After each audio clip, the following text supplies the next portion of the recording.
Bienvenue à ce podcast avec Brigitte Kera autour de son livre La médiation, un nouveau projet de société et aussi un petit peu autour de ta vie, je crois, Brigitte. Oui, bonjour. Bonjour Pascal. Salut Brigitte. Donc, c'est un livre plein de sagesse qui met en lumière les éléments déclencheurs du conflit et qui donne aussi des solutions pour le désamorcer. Et je crois aussi que l'intention du livre n'est pas seulement de mieux connaître la médiation, mais surtout aussi de mieux connaître soi-même à travers la compréhension des conflits internes et externes qui sont d'ailleurs intimement liés, comme nous allons justement le voir. Donc, Exactement, exactement. Oui. Bienvenue à ce podcast Perspective de médiation. Nous discutons ici de la médiation, de la prévention, de la gestion des conflits, de la construction de la paix et d'autres thèmes en lien avec la médiation. Alors, bonjour Brigitte Irène. Bonjour. On apprend des Merci. choses, on apprend des choses en lisant les livres. J'ai vu que tu as un deuxième prénom, Irène. Oui, Est-ce que ça a une signification? C'est une tradition familiale? Chez nous, c'est toujours le parrain ou le marraine qui donne le deuxième nom. Je sais pas si... absolument. Non, non. Alors, d'abord, en grec, Irénée veut dire la paix. Et je Ah, trouvais que, il fallait quand même aller le chercher, ce prénom. Et puis, donc, je l'ai réactivé quand j'ai commencé mes activités, oui, je dirais surtout à partir du Rwanda, à partir de 97, quand j'ai commencé mes activités oui, gestion de conflits et d'apprentissage de la médiation et mon cursus lié à la question des conflits. Donc voilà, j'ai déterré ce nom qu'effectivement, que ma grand-mère m'avait donné. Elle trouvait ça très joli. Voilà. absolument. Elle a pas raison, c'est un beau choix. Merci. Alors, par rapport à toi, donc tu es à Genève, médiatrice en Suisse et en France et à l'international. Oui, Tu es journaliste, enseignante et puis de nombreuses années dans l'humanitaire, oui, avec les CICR, avec l'Institut pour la Multitrack Diplomacy, oui, avec le groupe de Mediation Support des Nations Unies, oui, avec le département des Affaires étrangères suisse et avec oui, d'autres institutions. oui. Tu étais en Afrique du Sud, au nord de la Somalie, au nord du Mali, au Rwanda, et puis d'autres trucs aussi, comme tu as travaillé dans un couvent, par exemple. Oui, Et tu as été enlevé au Mozambique. exactement. Oui. Si on veut faire aussi la liste, avant d'aborder le Mozambique, j'ai aussi été en Côte d'Ivoire avec Internews.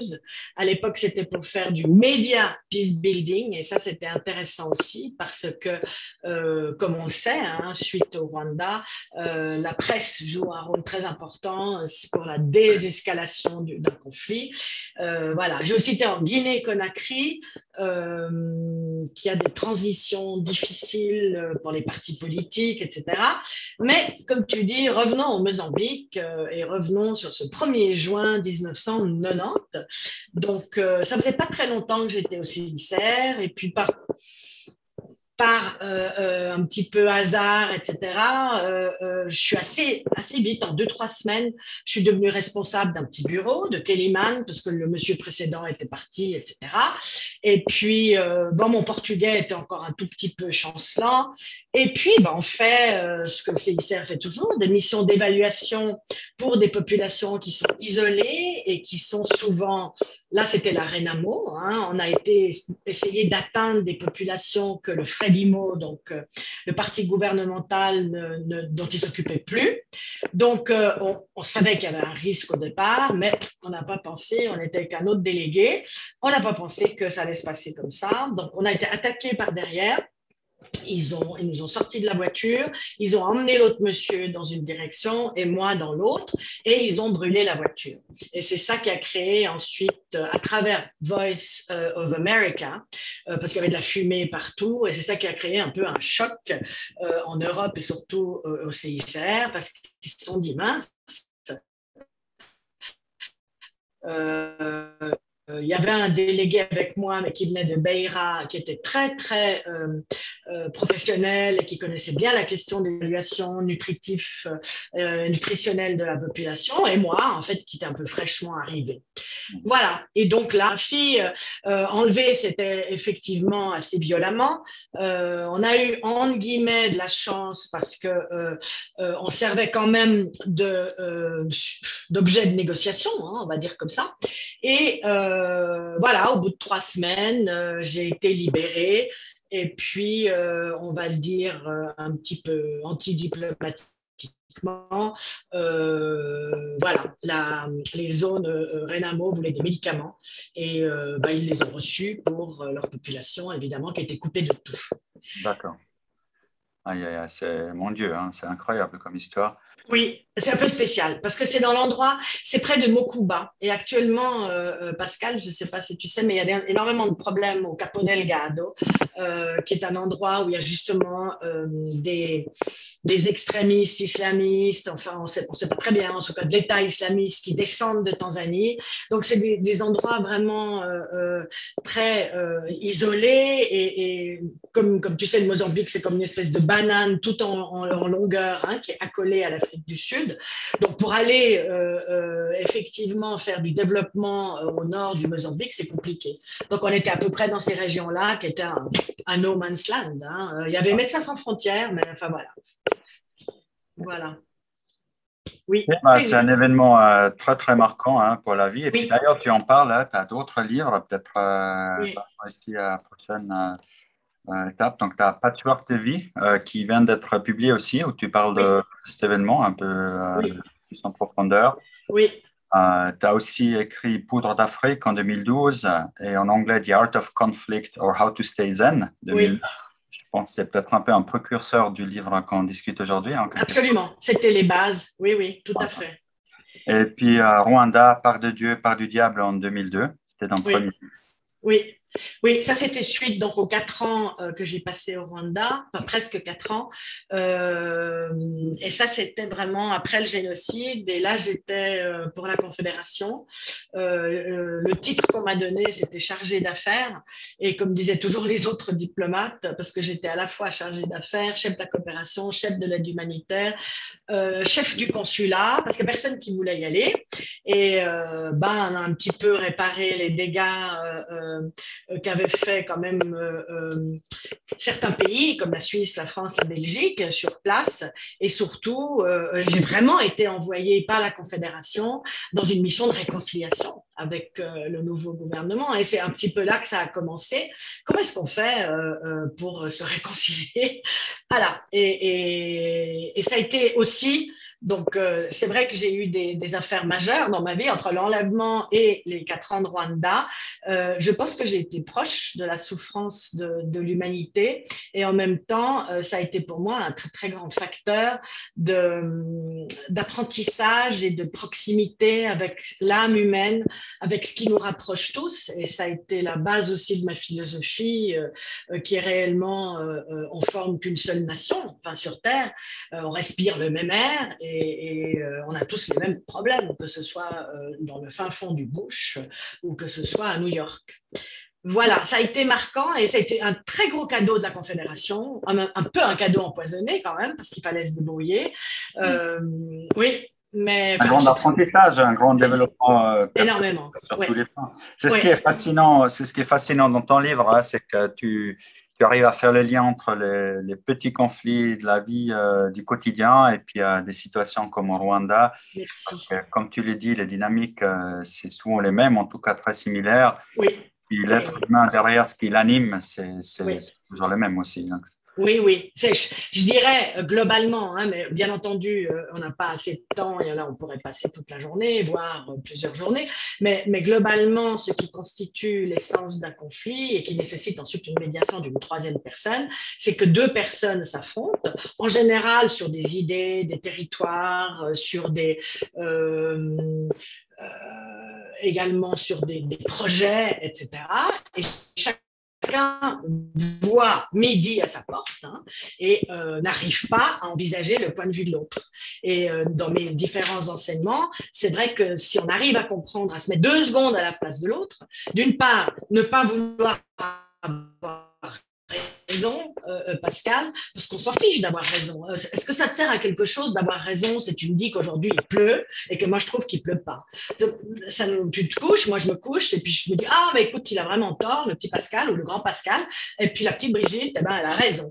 Non c'est pas ça. Alors on quitte cette histoire j'ai raison tu as tort. Et la deuxième chose qui est vraiment un mécanisme très important dans toute forme de compréhension et de début de médiation, c'est de pouvoir se mettre à la place de l'autre. Donc quand je parle de ma tour de Pise elle est, je dis toujours, Pascal Gemperly voit la tour de Pise qui penche à gauche, et moi, on regarde la même image, je suis de l'autre côté, et je la vois pencher à droite. Et ça, il faut l'intégrer. Voilà. Moi, je pense là, tu touches à deux éléments vraiment principaux, fondamentaux de la médiation, qui sont le changement de perspective et puis je dirais ça dans la philosophie asiatique, le yin et le yang, dont tu parles du livre, hein, de voir qu'il n'y a pas que du noir et du blanc, il y a toujours du blanc dans le noir et vice-versa. Bien sûr, oui. Chacun sa réalité selon sa perspective. Absolument. Donc voilà, par rapport au livre encore, qui a été publié l'année passée, le 19 février 2019, 302 pages dans l'édition d'Hervy, et on va en parler maintenant. Et peut-être, avant d'aller un peu plus dans les détails, pourquoi ce livre, Brigitte? Comme on disait, je dirais depuis 1997, pas 8, depuis mon passage au Rwanda, je me suis rendu compte que la gestion de conflits était universelle, que ce soit dans une cuisine avec un mari ou une épouse, ou que ce soit au niveau de deux nations, ou que ce soit, comme c'était le cas au Rwanda, entre guillemets, entre deux, on ne peut même pas parler de deux ethnies, parce que les Rwandais sont des Rwandais, avec la même religion, la même langue, etc. Donc deux groupes, hein, on va appeler ça comme ça.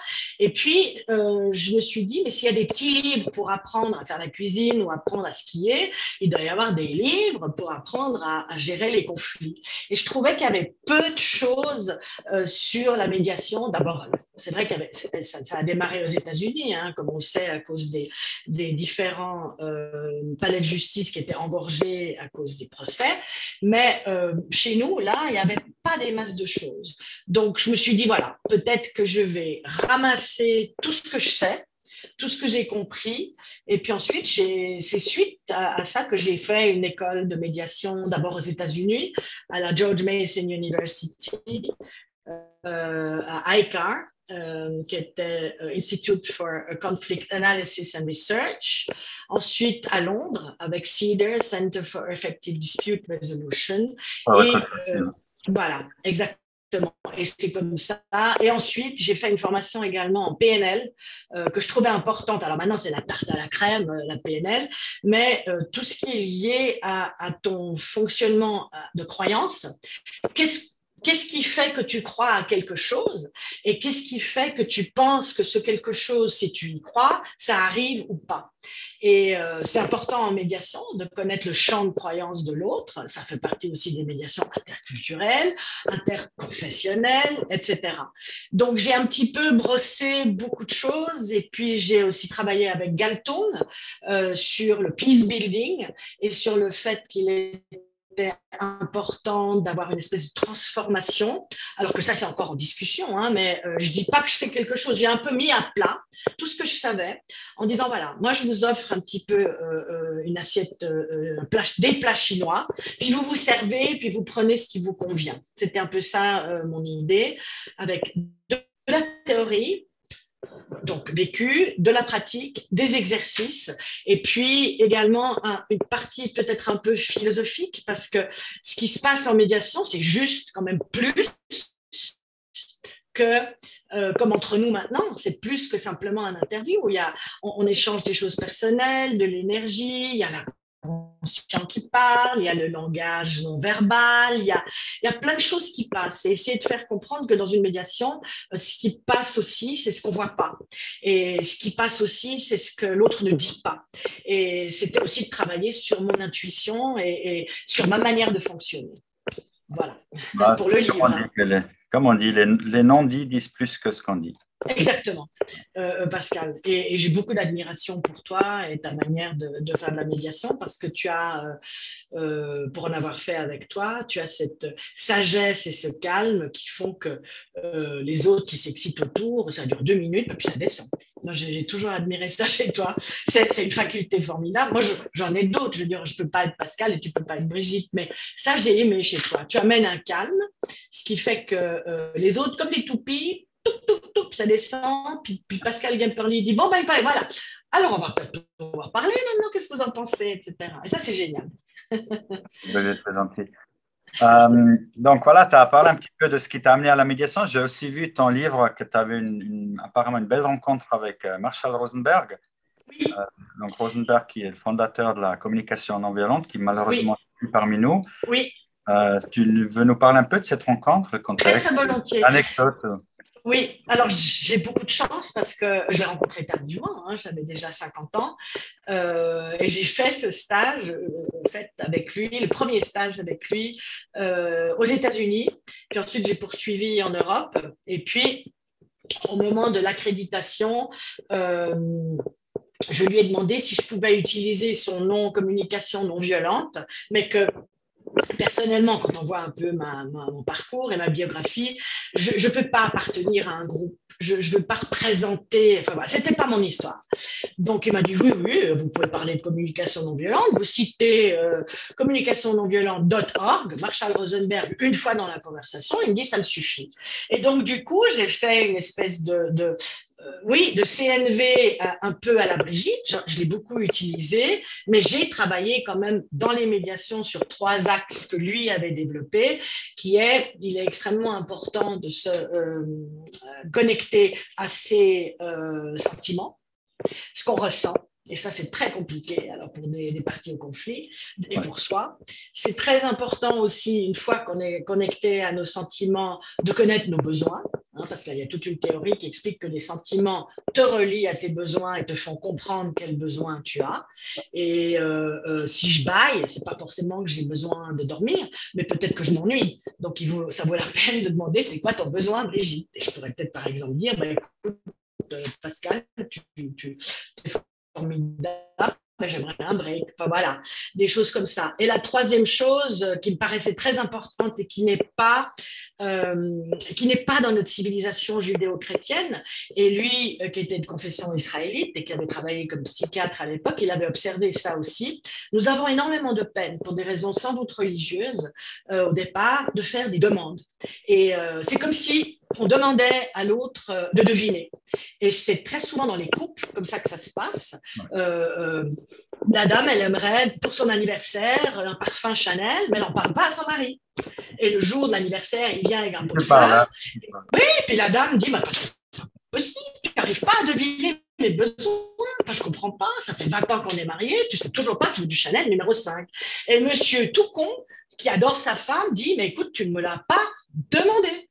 Donc voilà, je pense que c'est la chose que j'ai le plus appris. On peut faire des demandes extrêmement douces, on peut faire des demandes fermes, et puis accepter que ce soit un non. Si je te demande d'aller au cinéma avec moi demain, Pascal, tu peux me dire, écoute Brigitte, je suis désolée, c'est non. Et puis si je dis, ah bon, mais est-ce qu'on peut y aller un autre jour? Tu me dis, écoute, on en reparle en septembre, parce que là, je pars en vacances. Donc là aussi, ne pas faire des hypothèses, accepter le non, demander, vérifier, mais surtout faire des demandes, parce que l'autre ne peut pas deviner ce qu'il y a dans ton cerveau. Et ça, j'ai trouvé que c'était, de la part de Rosenberg, je trouvais extraordinaire. Je trouvais que c'était révolutionnaire. Voilà, pour Marshall. Peut-être explicite, et puis pour venir au secours de toutes ces femmes qui désirent Chanel numéro 5, moi, ce que j'ai compris, c'est aussi, disons, on veut aussi que le partenaire soit attentif et comprenne ce qu'on veut, et qu'il y a aussi un peu de cet aspect-là, mais on ne va pas trop dévier maintenant. Oui, mais il y a aussi un bon timing. Je ne peux pas, au moment où tu es en train de téléphoner à un client, te dire chérie, Chanel numéro 5. Je veux dire, il y a un bon timing, un bon. Si on ne fait pas de demande, l'autre ne peut pas deviner ce qu'il y a dans ta tête. Et ça, je ne sais pas pourquoi je pense que c'est judéo-chrétien. On n'ose pas demander, et puis on se dit, mais tu finiras bien par comprendre, Pascal, que c'est du Chanel que je veux. Puis c'est catastrophique. Enfin, voilà. Bref, c'était un exemple de... Oui, il m'a beaucoup apporté. Donc, ce n'est pas le seul. Moi, j'ai aussi beaucoup travaillé avec Tony Robbins en PNL, et j'ai eu de la chance parce que j'ai beaucoup investi au fond sur moi. Je me dis, ça coûte de l'argent d'investir sur soi. C'est sûr que ce serait mieux d'acheter une maison je sais pas moi, à Avignon ou à Saint-Raphaël, mais c'était pas ça. Je me suis dit, j'investis sur moi et je dépense ces sommes astronomiques pour aller à San Diego, pour rencontrer Tony Robbins, pour comprendre que, comme les coachs, comprendre que ce que tu crains arrive parce que tu y penses tellement, et puis également ce que tu penses, c'est ça qui sert de moteur dans ta journée. Si tu te lèves le matin en disant ça va être une journée formidable, il y a 99% de chances que ta journée soit formidable. Si tu te lèves le matin en disant merde, encore une de ces journées de pluie, il ne va rien se passer, guess what? Il n'y a rien qui se passe. Donc, il y a un lien très fort que les sportifs utilisent dans le coaching, mais qu'on peut aussi utiliser dans la médiation, entre ce que je pense qui peut arriver, notamment la paix entre deux personnes, ou trouver un terrain d'entente, et ce qui arrive effectivement. Absolument. Et puis, tu as marché sur la braise, hein, je lis dans ton livre. Oui, oui, alors c'est un exercice. Waouh! En deux mots, c'est comment on sent quand même, ça chauffe quand même un peu ou pas du tout? Oui, non. Oh, bon, on était plus de 1000 et comme tu connais un petit peu les méthodes américaines, tu dois signer évidemment une décharge et il y a des médecins au début des 8 mètres et à la fin des 8 mètres. Et c'est vrai que, alors il y a quand même quelque chose qui est incroyable, alors que tu as médité, hein, je ne fais pas de théorie, je livre mon expérience. Si tu doutes un instant et que tu te dis que ça va te brûler la plante des pieds, ça brûle la plante des pieds. Et si tu ne doutes pas, alors c'est vrai qu'il y a des tambours, on est dans une forme de transe, on est préparé, et que tu te dis, mince, il y a 450 personnes qui ont traversé avant moi, puis ça avait l'air de marcher, il n'y a aucune raison, ma petite Brigitte, que ça ne marche pas. Donc tu te dis, je fais mes 8 mètres, puis on verra après. Mais c'est vrai qu'il y a des dames avant ou des hommes après moi, ils se sont brûlés et ils ont dit à la fin, chaque fois qu'ils ont pensé qu'ils allaient être brûlés, ils étaient brûlés. Alors, Pascal, tu imagines ce que ça signifie dans la vie, que lorsque tu penses que quelque chose va arriver, que ça arrive vraiment, et que tu peux te dire que si tu t'assieds à une médiation et que tu es déterminé à trouver une solution satisfaisante pour toi et pour l'autre, à ce moment-là, ça marche aussi. Il faut chercher, mais on trouve. Oui, ça serait en PNL, on parle de croyances limitantes, donc ça serait un peu le contraire, c'est les croyances permettantes, si on veut. Exactement, tout ouvrir, puis de se dire, mais ça marche comme ça, hein, les coachs sportifs, enfin, que ce soit Teddy Riner, qui est donc le judoka qui en ce moment est en train de se battre à Tokyo où il n'y a personne, aux Jeux Olympiques, que ce soit Teddy Riner ou quelqu'un d'autre, il a un coach qui lui dit, mais tout le temps, tu sais quoi, d'une part, tu es le meilleur, et puis il n'y a aucune raison que tu ne gagnes pas. Donc là, on va déjà écarter tous les doutes. Donc là, c'est bon, tu y vas, tu te focuses, et c'est bon. Et c'est intéressant que ce soit un petit peu, voilà, c'était, oui, il avait après, To Unleash the Power Within, c'était le premier livre que j'avais lu de Tony Robbins, et puis il a fait évidemment plein d'émules, voilà, c'était aussi une des formations. Alors, c'est un hasard que je sois tombée sur ces gens-là, j'ai fait un mix aussi avec ce qu'on avait appris au CICR, bien entendu, sur des questions de négociation, de droit international humanitaire, et aussi ma perception de la vie et des gens, et je pense, alors, ça n'engage que moi, je pense qu'il ne faut pas faire de médiation si on n'aime pas les gens. Alors je dis pas, c'est pas peace and love en 68, hein, c'est pas ça. Mais il faut avoir un certain amour de l'humanité, un amour des gens, et puis un amour aussi pour les défauts des gens. Parce que s'ils sont en pétard et en conflit, c'est qu'ils ont des gros défauts, guess what, qui sont en résonance avec les miens. Donc il y a une espèce de communauté de défauts et de problèmes, on est tous dans la panade, et tout le monde à un moment donné doit ramer, etc. Donc si tu y vas avec un cœur, je dirais ouvert, plein de, pas d'espèce de compréhension baveuse et d'empathie, etc. Je t'aime, Pascal, tu vas y arriver. C'est de nouveau pas un truc judéo-chrétien où vous devez vous entendre absolument. Tu vois, tu dis à A et B. Au contraire, tu dis à A, B, écoutez, moi, je vais vous dire, vous n'êtes absolument pas obligé d'aller au cinéma tous les jours, vous n'êtes même pas obligé de vous revoir, mais le conflit qui est entre vous, ça vous bouffe votre énergie des deux côtés. Alors, on va l'enlever, ensemble, et puis après, vous pourrez avancer, mais au moins, il n'y aura pas ça entre vous deux. Et je pense que c'est ça, une médiation réussie. C'est pas d'épouser l'autre, ni de trouver génial ce qu'il pense, mais de trouver une solution parce qu'on a compris comment il fonctionnait. Puis au milieu, on se dit, mais mince, effectivement, là, on pourrait faire comme ça, et ben, lui, il serait content, et moi aussi. Est-ce que pour être une bonne médiatrice, un bon médiateur, il faut être un peu rousseauiste? Qu'est-ce que tu entends par là? D'être convaincu que l'homme n'est bon. Et puis, s'il est corrompu. Non, c'est pas ce que je dirais, si je peux me permettre. Hein. Non, alors je dirais, l'être humain, il est malheureusement et bon et mauvais. Il a une part d'ombre, il a 50%, c'est comme une pomme. Il y a la partie visible de la pomme, puis il y a la partie derrière qui est la partie d'ombre. Mais ce qui est intéressant, une bonne médiation, c'est que si tu as identifié chez l'autre sa partie d'ombre et sa partie négative, qu'elle résonne en toi et que tu te dis, mince, alors moi aussi, oh là là, les histoires que j'ai pu faire pour un Doberman, tu ne peux même pas imaginer, voilà. Donc à ce moment-là, ça prend plus d'humanité. Puis tu dis, ok, alors on va regarder, on va travailler sur les parts d'ombre de l'autre, les parties claires. Et surtout, on ne va pas se raconter des histoires. On va essayer de faire des choses très concrètes, quoi. Parfois avec de l'argent, parfois avec des compensations, parfois avec des idées simplement créatives. Comme moi, par exemple, des médiations que j'ai faites pour des gens dans une famille qui devaient absolument partager une résidence secondaire au bord du lac. Et puis là, malheureusement, ils étaient une quinzaine. Alors, c'était toute une histoire.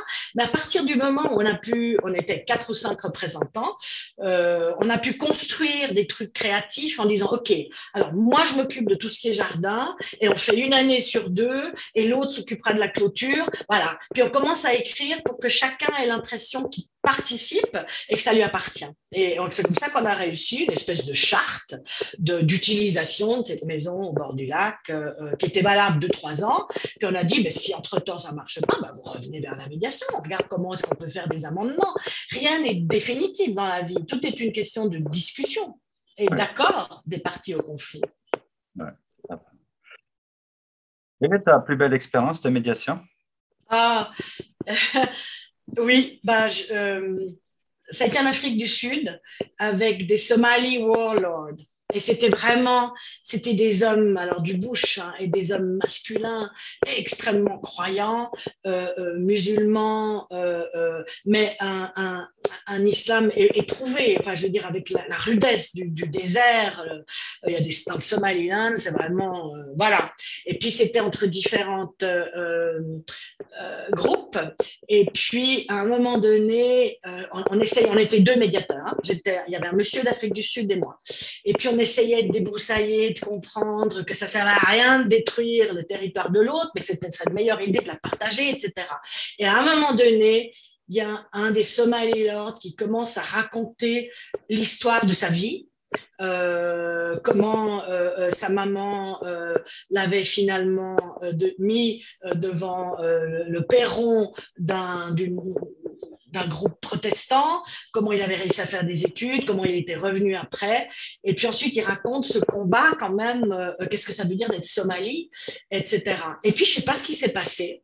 J'ai eu les larmes aux yeux, Pascal, parce que j'étais très, très touchée par ce monsieur, par son honnêteté, par sa recherche au fond il recherchait au fond la paix. Enfin, je ne sais pas comment dire.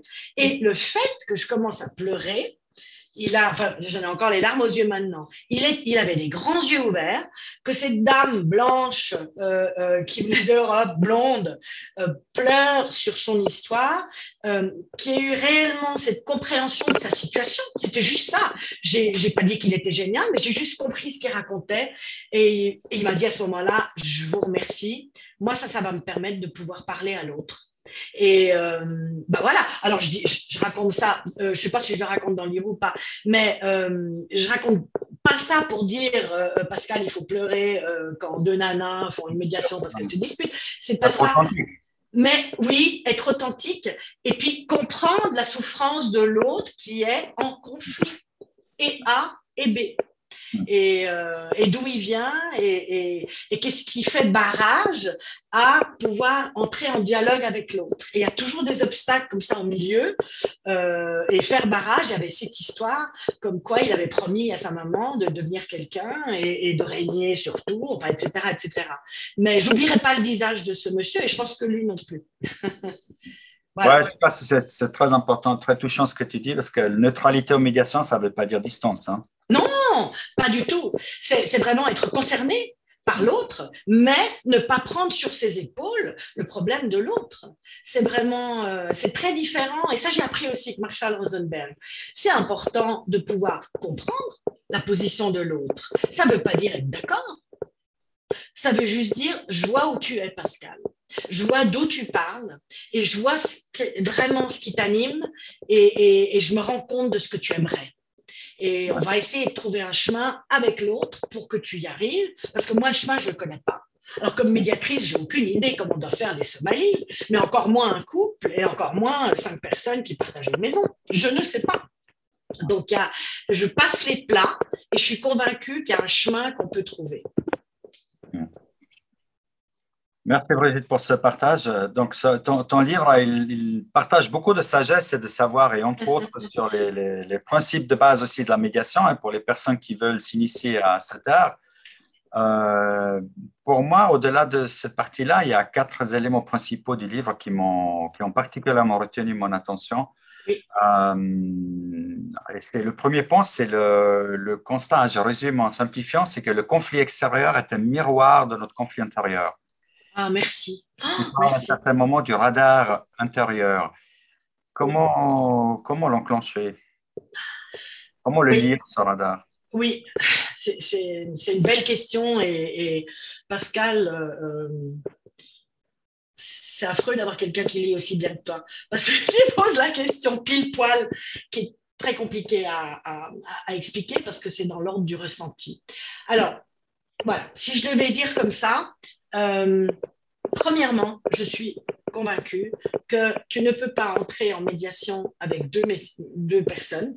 Comme disait Fiotak, entrer dans l'arène. Hein, encore que moi, l'idée du cirque, ça ne m'a pas tellement plu. Mais enfin, c'est quand même, tu rentres dans une ère fermée où tu es le tiers qui ne sait pas, mais qui passe les plats. Et à mon avis, tu ne peux pas rentrer en médiation, je dis bien en médiation comme on rentre dans les ordres, si avec toi-même, tu n'as pas fait la paix. Et faire la paix avec soi-même, ça veut dire effectivement s'engueuler avec sa femme le matin parce que vraiment, il y a toujours dans la salle de bain plein d'eau quand tu veux prendre ta douche, c'est pas possible. C'est partir le matin en se disant merde, flûte, j'essaye d'enclencher ma voiture et ma clé qui casse, etc. Il y a 1001 choses de la vie qui font que ne pas faire un tout petit peu de méditation ou de calm down, ou de centrage, appelle ça comme tu veux, ou de la natation, ou du yoga, ou de te mettre à embrasser un arbre, c'est égal. Mais si tu veux vraiment être apporteur ou porteur d'eau, ou de dialogue, il faut que tu sois en paix avec toi-même. Autrement, tu amènes un problème supplémentaire. C'est-à-dire, parce que la colère, c'est une énergie. Tu amènes ta colère du matin, ta frustration parce que la salle de bain, la frustration parce que la clé, et tu t'en rends pas compte. Et cette frustration qui est intérieure, dès qu'à l'extérieur, il y a quelqu'un qui, effectivement, elle est partie au conflit, ils sont très frustrés, à ce moment-là, ça rentre en collusion. Et ça fait boum, parce que tu as un problème supplémentaire et tu allumes, parce qu'à l'intérieur, tu as un problème avec ta salle de bain, tu allumes chez l'autre l'endroit où lui, il a un problème aussi, et c'est cette longueur d'onde de la frustration et de la colère qui se rencontrent. Et non pas, je suis centrée, ok, la salle de bain, j'en parle ce soir avec ma femme, la clé, je vais la refaire, et puis l'histoire avec mon fils là, qui met du chocolat partout, ça aussi, je m'en occuperai tout à l'heure. Actuellement, je suis là. J'essaye d'aller à l'intérieur de moi et d'être en paix avec moi-même et de trouver que Brigitte, c'est OK. 2, Brigitte ne fait pas des miracles. Je ne veux pas que vous réussissiez à vous entendre, A et B. On fait un une tentative de dialogue pour voir si au milieu, on peut trouver quelque chose. Peut-être qu'on ne trouve rien, mais au moins, on aura entendu la position de l'autre, de A et B. Donc, je ne rentre pas en forçant, en disant, écoutez, alors je vous en supplie, là, dans 2-3 heures ou dans 2-3 jours, il faut que vous vous entendiez. Hein, parce qu'autrement, moi, je suis personne. Pas du tout. Je lâche le résultat. Ça, c'est déjà compliqué. Je suis alignée avec moi-même, j'écoute mes voix intérieures et si j'ai de la place dedans, parce que la salle de bain, la clé, etc., j'ai suspendu pour après, mais là, actuellement, je suis à 100% avec toi et avec A et B. Si à ce moment-là, tu arrives à capter qu'est-ce qui se passe chez l'autre, quels sont ses désirs, quelles sont les choses qu'il ne dit pas, qu'est-ce qu'il voudrait tellement. Tu essayes de faire qu'ils entendent ce que A et B ont dit, parce que parfois de pouvoir répéter ce que A a dit, simplement pour que B entende, c'est assez extraordinaire. Donc voilà, tu rentres dans un processus de douceur et d'entente et d'être complètement disponible pour l'autre, et non pas encombré avec tes propres problèmes intérieurs. C'était ça un petit peu que j'essayais de dire, et pour ça, il y a 1000 techniques asiatiques, notamment de la méditation. Et là, il y a 1000 aussi techniques de méditation. Il y a des méditations bouddhistes, il y a des méditations transcendantales. Il y a en ce moment énormément de mouvements sur la méditation. Je ne trouve plus le nom. Voilà. Oui, bref, d'être centré, c'est égal. Chacun là, et j'ai plusieurs exemples à la fin du livre où j'essaie de donner aussi des sites internet, mais il suffit de regarder un petit peu puis de trouver sa propre méthode. Mais j'ai trop, vraiment, et je ne dis pas que les autres sont pas bien et moi je suis bien, c'est pas ça. Mais j'ai trop souvent assisté, senti et vu des gens être tellement en pétard avec eux-mêmes qu'il n'est pas possible de faire une médiation. Parce que, imagine-toi, Pascal, il faut arrêter d'être... les autres sentent. Si moi j'arrive en pétard en disant bonjour, ça va? Alors moi ça va pas du tout à cause de la salle de bain. C'est sûr que l'autre sent. Il n'y a même pas besoin de dire des mots. Puis tout le monde se dit il n'a pas l'air bien ce médiateur. Il faut arrêter de penser que les autres ne voient pas qui on est et que l'essentiel de la communication, les 80%, c'est pas verbal, c'est pas verbal. J'ai répondu un peu à ta question. Alors, en fait, j'allais dire que chaque conflit, dans cette logique-là, chaque conflit est une occasion pour un développement personnel. C'est comme un cadeau. Et je ne crois pas au hasard. J'ai arrêté de croire au hasard. Je pense qu'il y a un fil comme ça dans la vie. Alors, je ne dis pas que tout est écrit, c'est pas ça. Mais il y a un fil avec des opportunités et puis tu ne tombes pas... souvent, je suis tombée sur des médiations où ça résolvait aussi un problème chez moi. Puis je me dis, tiens, ça c'est une réponse. Pas mal, d'accord. Donc, oui, c'est une histoire à trois.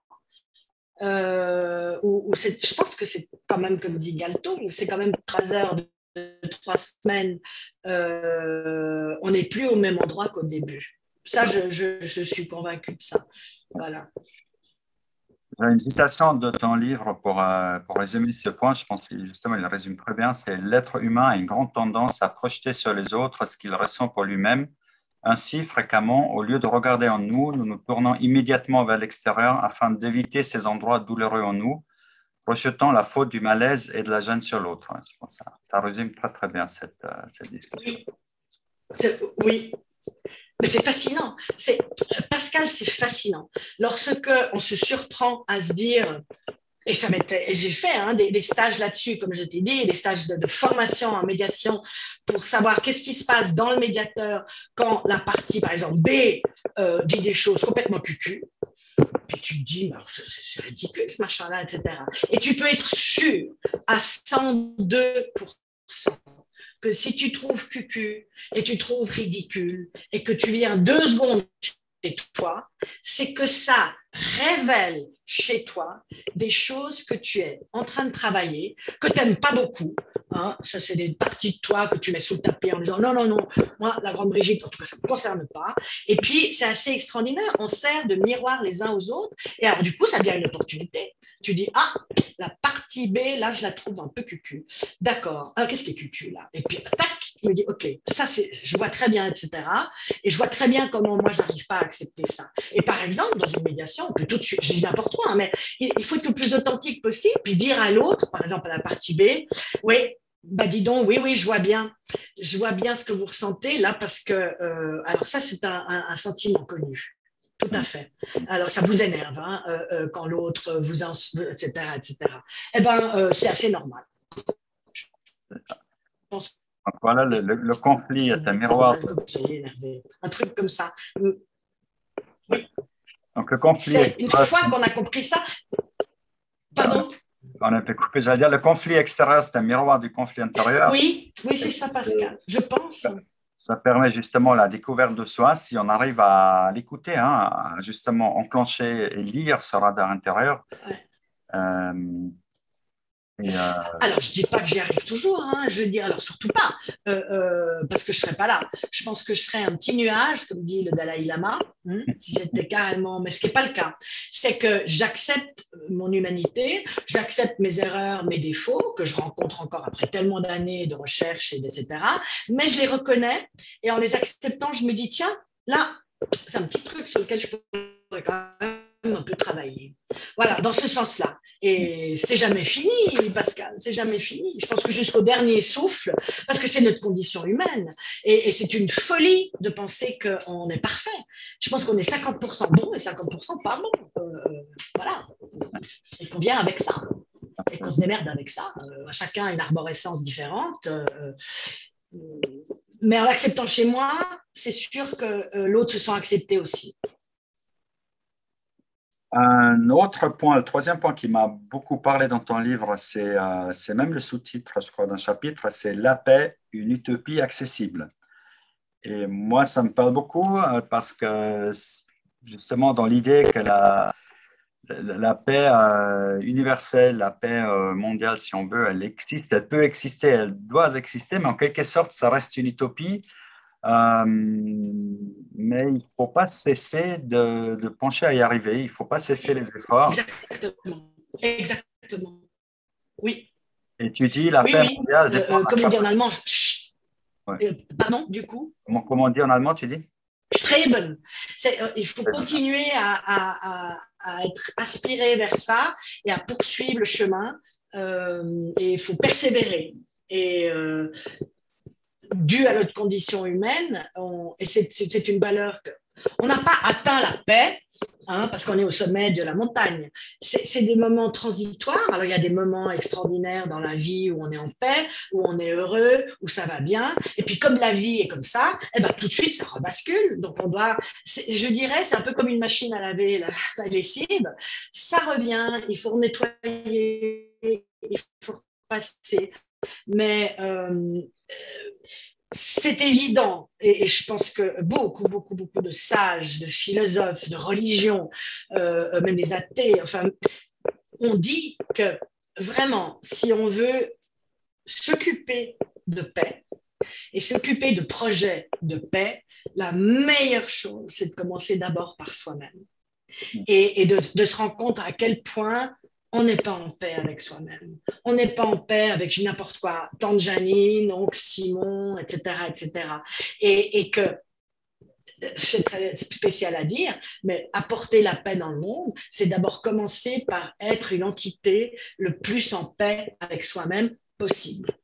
Est-ce qu'on dirait alors si chacun et chacune fait ça, c'est suffisant parce que dans ce cas-là, on aura la paix dans le monde ou est-ce qu'une fois… Oui, Pascal, non, le problème, c'est que ça, c'est comme on est tout le temps en mouvement, comme le monde, comme le monde. Et oui, alors je pense qu'il pourrait y avoir un instant T où tout le monde est en paix avec soi et ça dure quelques secondes. Et là, c'est le nirvana. Puis ensuite, ça m'a toujours fait rire. Je crois que je ne sais plus quel psychiatre avait dit ça un jour. C'était dans l'école freudienne. Il avait dit, tu fais 10 ans de psychanalyse, super. Tu te dis, ah, génial, j'ai tout compris, papa, maman, machin, etc., etc. Les petits frères, les petites sœurs, etc. Et puis, au bout de 10 ans, tu passes de nouveau une semaine en vacances avec tes parents. Et puis, là, tu te rends compte que, ah non, flûte, ça recommence. Donc, c'est jamais... mais c'est chouette, parce que c'est une quête incessante. Et alors, tu as peut-être fait un tout petit progrès. Peut-être que tu vois ton papa un peu différemment, ou ta maman différemment, etc. Mais... c'est une illusion de vouloir arrêter. Il y a tous les philosophes le disent, mais aussi tous les bouddhistes, même les chrétiens le disent. Il y a une seule chose de constante sur Terre, c'est le changement. Donc, même en médiation, on aura trouvé une solution. Ça ne veut pas dire que dans 3 ans, ils ne reviennent pas en disant, écoutez, la maison, c'est OK. Mais là, maintenant, on a un problème de voiture. Voilà. Donc, and it's all right, parce que c'est notre condition. Et je trouve que de vouloir lutter la contre en imaginant une paix comme ça, tout à fait religieuse, en disant, ça y est, Pascal, j'ai atteint le nirvana, plus rien ne peut me toucher. Alors, moi, j'aimerais qu'on m'envoie une carte postale, hein, si ça marche plus que 2 semaines. Juste pour dire. Un risque d'être cher. Hein. Oui. Bien, et puis tu fais aussi le lien avec l'écologie, tu dis que l'environnement ou faire la paix avec notre terre, donc ça, c'est ça qui me parle aussi beaucoup dans cette partie du livre, c'est cette pensée complexe et holistique, hein, l'interdépendance de toute chose. Oui. Ah bah, si j'avais 30 ans de moins ou 40 ans de moins, c'est en tout cas la direction. On ne peut pas être sur tous les fronts, mais c'est la direction que j'aurais empruntée et je vois avec satisfaction qu'il y a beaucoup de jeunes, il y a des ingénieurs en économie, de l'environnement. Il n'y a pas seulement l'histoire des poubelles et du tri. Je pense qu'il y a une réelle réflexion qui se met en place. Alors, bien sûr qu'il y a des forces contraires, mais c'est des forces humaines, c'est typique. Bien sûr qu'on aura encore, pour citer personne, des gens qui vont faire du plastique jusqu'en 3000. Voilà. Mais notre boulot, c'est d'essayer de voir comment est-ce qu'on peut faire avec moins de plastique. Voilà. Donc, oui, l'environnement est préoccupant. Alors surtout, oui, alors, quelles que soient les interprétations avec le Covid. Ouais. Il y a bien sûr tout ce qui est en lien avec l'écologie au niveau, je vais dire, pratique, on va dire peut-être politique, tu vois, la sécheresse qui amène des personnes à fuir et puis qui amène des guerres par rapport aux espaces disponibles et tout cela. Mais je crois que c'est beaucoup aussi dans l'attitude, dans la vision du monde. C'est que justement, comme tu le dis dans le livre, c'est que tout est lié. Il y a une sorte de, je ne sais pas si on peut dire, d'unicité de tout être et de toute chose dans le monde. Hein. Je pense, oui. Si quelqu'un d'autre va mal, en quelque sorte, on va tous mal à un certain bout. Oui. Et c'est bien ça qui est en résonance, malheureusement. C'est sûr que, oui. Ça amène de l'énergie négative. Tu sais, moi, j'avais dans mes études, j'avais fait un peu de physique à un certain moment. Oui. Et on a appris, ça m'a beaucoup fasciné, que tous les corps s'attirent. Oui. Hein, dans les planètes, c'est très visible. Hein, les planètes qui tournent autour des autres à cause de cette attraction. Parce que c'est très grand, c'est des masses énormes. Donc là, c'est vraiment visible, c'est un effet, un impact réel. Mais même, en fait, je ne sais pas, 2 stylos, puisque ces 2 corps, ils s'attirent. Mais c'est trop faible, ce n'est pas visible, tu vois, mais il y a une force d'attraction. Oui. Et je trouve ça joli, et ça vient de la physique. Tout corps s'attire, tout humain s'attire, du moins physiquement. Hein. Oui. Non, et c'est important ce que tu dis. Et c'est réellement... c'est pas en restant tout seul dans la forêt qu'on n'a pas de conflit. Hein. Je veux dire, c'est pas en s'enfermant. Non, parce qu'il y en a qui pensent qu'effectivement, moins ils fréquenteront les autres, mieux ils iront. Eh ben, c'est tout le contraire. Parce que je pense qu'on grandit qu'à travers les autres et qu'à travers les conflits. Alors, je sais pas, on n'en a pas encore parlé, mais le conflit est quelque chose de positif parce que ça te fait avancer. Et que si tu le mets sous le tapis, il grandit et tu n'avances pas.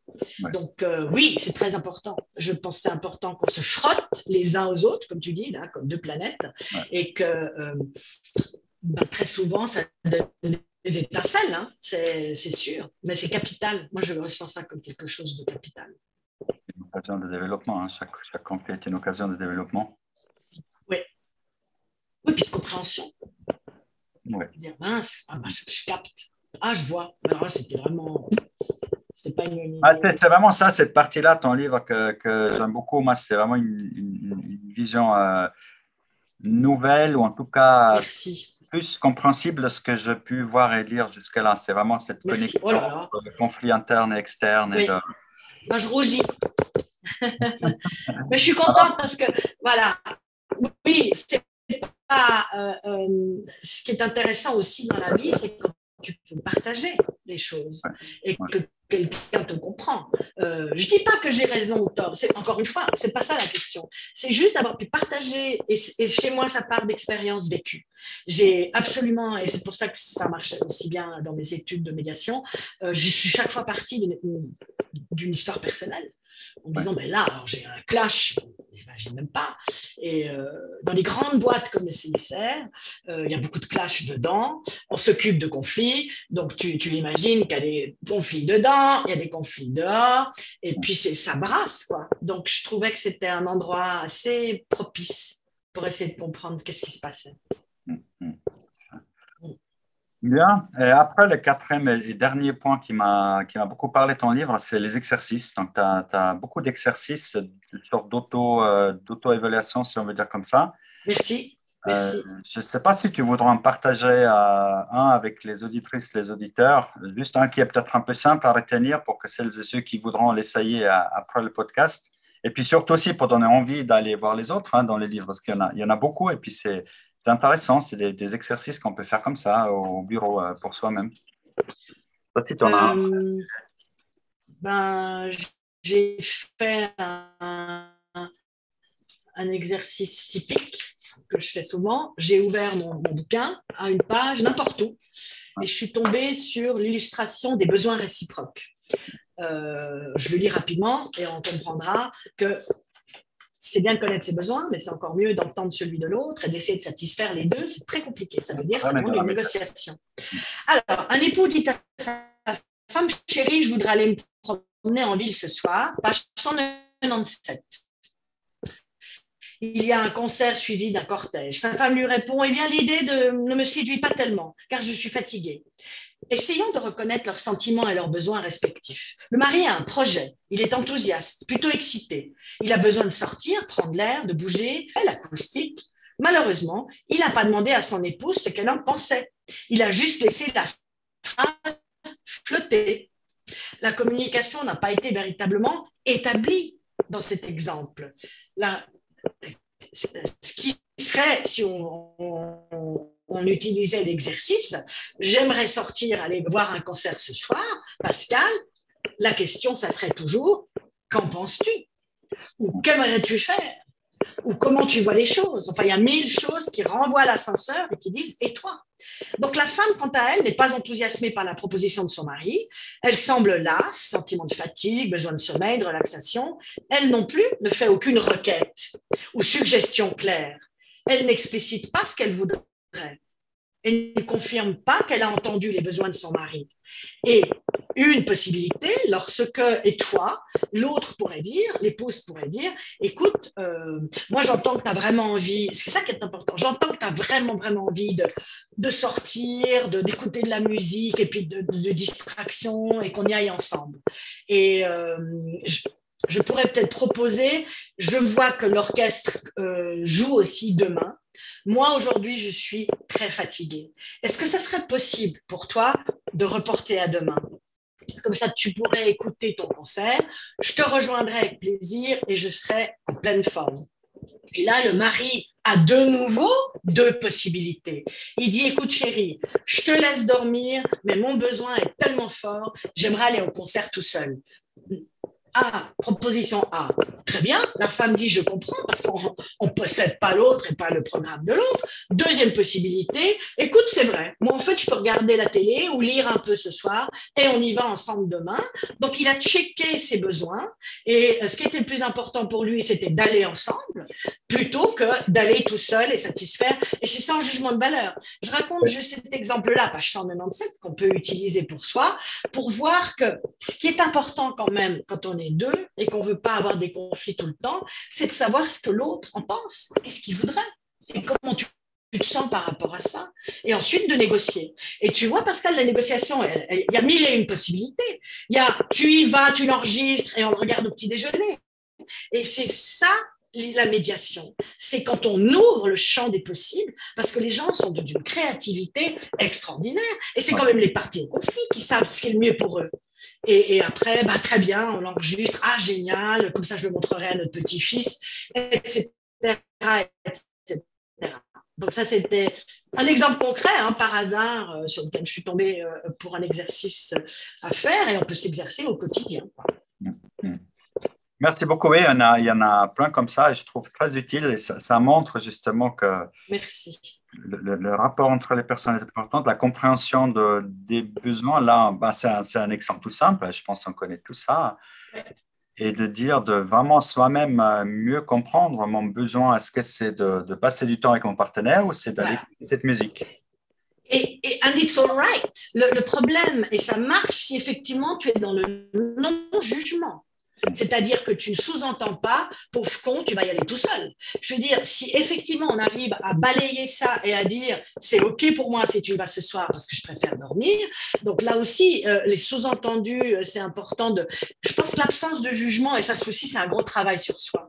Essayez, alors on juge tout le temps, hein, ça nous permet de vivre, mais essayez de ne pas juger la position de l'autre, mais trouver comment est-ce que je pourrais, au fond, satisfaire mon besoin et satisfaire le besoin de l'autre. C'est le gagnant-gagnant. Gagnant-gagnant, win-win. Ben, merci beaucoup, Pascal. Ça a été passionnant parce que je suis touchée que quelqu'un ait lu mon livre pour de vrai. Je ne suis certainement pas le seul. Là, je l'ai lu à ma manière. Hein. J'en ai sorti ce que je trouvais, ce qui m'a le plus parlé. Et puis, ben, c'est ça qui est important. C'est ça mon idée. Effectivement. Non, en tout cas, je peux vraiment le recommander. Donc, je vais mettre le lien ici dans le descriptif du podcast. Merci. Pour les personnes qui veulent aller voir ce livre et puis vraiment le lire en profondeur parce qu'il y a beaucoup de sagesse, beaucoup d'apprentissage là-dedans. Merci. Et d'expérience, oui. D'expérience surtout que tu partages. Donc, merci aux auditrices et aux auditeurs. Merci infiniment. Et le livre, on le trouve partout, dans toutes les librairies. C'est une maison d'édition à Paris qui livre en Suisse sans problème, en France, dans le monde entier. Absolument. Donc, merci de vous abonner à la chaîne. Merci de donner un pouce en haut et le cas échéant, nous écrire vos commentaires ou propositions pour d'autres invités ou d'autres thématiques. Merci à toi, Brigitte. Merci, Pascal. À très bientôt. Bye bye. Merci infiniment. Ciao.